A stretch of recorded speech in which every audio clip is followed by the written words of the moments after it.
Hello. तर डोहाळे जेवण झाल्यानंतर माहेरी आले मी आणि मी आल्यानंतर दीदी पण लगेच हिसारला जाणार होती. मग ती पण आलेली 2 दिवस कुंडलचा.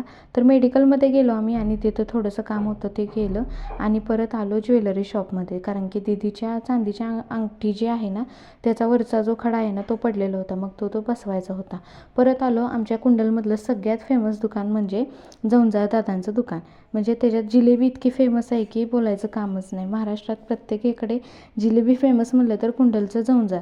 तर दादा तिथे होते. तर ते आम्ही गुलाबजाम घ्यायला गेलो होतो. तर त्यांनी ताजे ताजे गुलाबजाम दिलेले होते. तर ते म्हणले की इथंच 2 टेस्ट करा. तर मग तिथे टेस्ट केले आम्ही. तर इतके छान गुलाबजाम होते, गरम गरम होते आणि स्वाद काय अलगच होता.